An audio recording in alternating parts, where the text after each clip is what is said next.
The occurrence of a natural disaster or an unexpected tragedy is quite inevitable. However, the avoidance of a tragic outcome through preparation is quite possible. Today, my goal is to inform you on the earthquake that occurred in Haiti, on the effects of that tragedy, and on the precautions you can take to avoid death in an earthquake. How many of you can remember what you were doing last year on Tuesday, January 12th at 4:53 p.m.? Most of you probably can. I was in the Dominican Republic as my chandeliers frantically swung from the ceiling. My house rocked back and forth, my heart pounded, and my neighbors panicked.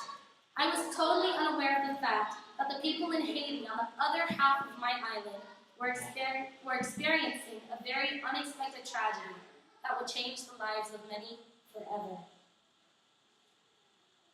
Like most people, the people in Haiti were unaware of the likelihood and consistency of earthquakes. I'm sure many of you are familiar with the recent news on the earthquakes in Japan. Well, according to the news articles, the people in Japan were not expecting an earthquake, and if they had heard about one, they were doubtful of the occurrence of one. The same was so for the people in Haiti. Because of their lack of awareness, it resulted in a lack of preparation. Haiti's earthquake was a 7.0 magnitude on the Richter scale, and it resulted in over 59 aftershocks. The U.S. Geological Survey states that 500,000 earthquakes occur every year worldwide. Out of those 500,000 earthquakes, 100,000 of them can actually be felt, and 100 of them actually cause damage. The consistency of earthquakes is actually a very big deal. Most people don't realize it. An earthquake can be happening right now, and we can be totally unaware. The results of Haiti's earthquake were devastating. As you can see on this PowerPoint, there are some pictures of different buildings and houses that have fallen and that resulted in destruction due to the earthquake. The earthquake also resulted in death. 200,000 people died in Haiti's earthquake, and about 3 million people were affected. That's 1/3 of Haiti's entire population. I heard of a missionary who lost his wife and all of his children in the earthquake.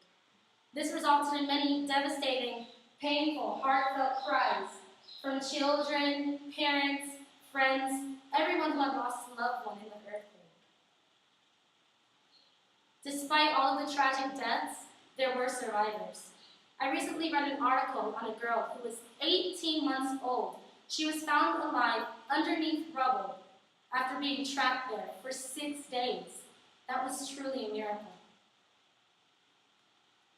I believe that more people should be warned of the consistency and likelihood of earthquakes. More people should also be warned of the precautions they can take to avoid death in one. If only more people would have known about this, I believe that many more lives would have been spared. Last year in Chile, a severe earthquake occurred that caused lots of damage. However, the people in Chile were aware of the consistency and likelihood of earthquakes. That's why they're prepared. They purposely build houses and construct their buildings in a way that makes them less vulnerable to earthquakes. Because of their preparation, many people in Chile have been saved. I would like to go over with you the best places to be in the middle of an earthquake. If you're outside and an earthquake starts, the best place you should be is in the middle of a field. You should find yourself in the center of an open field where there are no electrical wires, any trees, or anything that could fall on top of you or electrocute you. If you're inside the house and you don't have enough time to run outside, the best place to be is next to a hard object. On the side of a hard object, in between a corner. I'm going to demonstrate with you right now with this table. For an example, you would like to be next to the table, between the table and in between the corner. You'd want to get down as low as you possibly could. You don't want to be directly underneath the table because it could fall on top of you in the middle of an earthquake. However, if you're next to it, it can cause a block, and it can prevent rubble, wood, and other hard materials from falling on top of you. If you're driving and you're on the road and you feel like there's an earthquake, you'll feel like there's a problem happening with your car. Your car will start feeling bumpy. What you would do is you want to pull on the side of the road, and you should view the other people, observe the other people on the road, and see if they're pulling over also. If they are, it's more than likely an earthquake.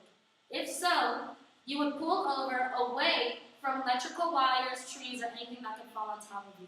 The best objects to have are a flashlight, because you can flicker the light and attract attention from rescuers if you get trapped underneath rubble.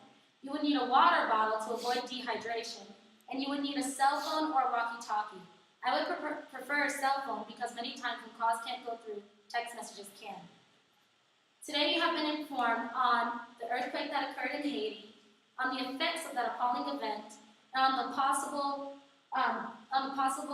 precautions you can take to prevent death in an earthquake. My hope is that you not go home and let this speech be in vain. I hope that you take heed to what you've learned and use these precautions to protect yourself. You don't have to be caught in the middle of an earthquake unprepared. Thank you.